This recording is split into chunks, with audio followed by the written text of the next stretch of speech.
మహబూబ్ నగర్ జిల్లా జడ్చర్ల మండలం మాచారం వద్ద ఘోర రోడ్డు ప్రమాదం జరిగింది. గురువారం తెల్లవారుజామున 44వ జాతీయ రహదారిపైన మాచారం వద్ద ముందు వెళ్తున్నటువంటి హైడ్రోక్లోరిక్ యాసిడ్ ట్యాంకర్ను జగన్ ట్రావెల్స్ కు సంబంధించినటువంటి ఒక బస్సు ఢీకొట్టింది. దీంతో ట్యాంకర్ నుంచి పొగలు బయటకు వచ్చాయి. భయాందోళనకు గురైనటువంటి ప్రయాణికులు హుటాహుటిన బస్సుల నుంచి బయటకు వచ్చేశారు. సమాచారం అందుకున్నటువంటి అగ్నిమాపక సిబ్బంది ఘటనా స్థలానికి చేరుకొని ఆ యొక్క పొగలను అదుపులోకి తీసుకువచ్చారు. అయితే ప్రమాద సమయంలో బస్సులో మొత్తం 26 మంది ప్రయాణికులు ఉన్నారని కూడా పోలీసులు తెలిపారు.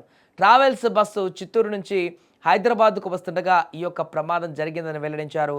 ఈ ఘటనపైన కేసు నమోదు చేసినటువంటి పోలీసులు దర్యాప్తు చేస్తున్నారు. కాగా ప్రయాణికులను మరో బస్సులో వారి గమ్యస్థానాలకు పంపించారు.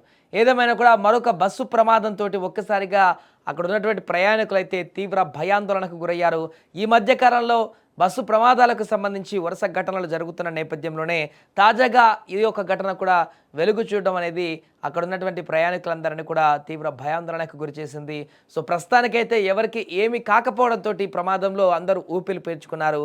ఆ యొక్క లారీలో ఉన్నటువంటి ఆ ట్యాంకర్లో ఉన్నటువంటి ఆ యొక్క మొత్తం వాయువు అంతా కూడా బయటికి రావడంతో అక్కడ కొంత ఏం జరుగుతుందో కూడా అర్థం కాలేదు. అటువైపు వెళ్ళినటువంటి వచ్చేటువంటి వాహనదారులు కూడా తీవ్ర భయాందోళనకు గురయ్యారు. ఒకవేళ అది పేలిపోతుందా, ఏం జరుగుతుంది, ఆ యొక్క లారీ ట్యాంకర్ పేలితే ఏంటి పరిస్థితి అనేటువంటి ఒక ఆందోళన అయితే వ్యక్తమైనటువంటి సందర్భం అక్కడ ఉంది. బట్ అక్కడ సమయానికి వచ్చినటువంటి అగ్నిమాపక సిబ్బంది అవన్నీ కూడా ఆ యొక్క పొగలను అదుపు చేయడం జరిగింది. ఆ బస్సులో ఉన్నటువంటి వారందరినీ కూడా వెంటనే షిఫ్ట్ చేసి వేరే బస్సులోకి వారిని వారి గమ్యస్థానాలకు పంపించినటువంటి సందర్భం అయితే ఉంది. ఏదేమైనా కూడా మరొక బస్సు ప్రమాదానికి సంబంధించినటువంటి వార్త అయితే ఇప్పుడు సంచలనంగా మారింది.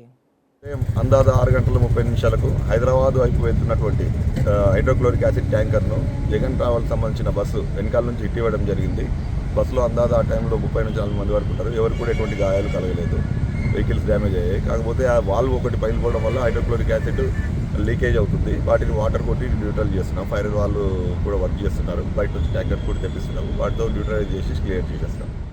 స్ప్రే చేయడం జరుగుతుంది. మనకి ఎటువంటి ఫైర్ అనేది లేదు. ఇక్కడ 40 మెంబర్స్ ప్రయాణికులు ఉన్నారు. నెక్స్ట్ వచ్చేసి మనకు అది ఫైర్ కావడానికి అవకాశం అయితే లేదు. అది హైడ్రోక్లోరిక్ యాసిడ్. సో వాళ్ళు కూడా వేరే బస్సులో పంపించేసి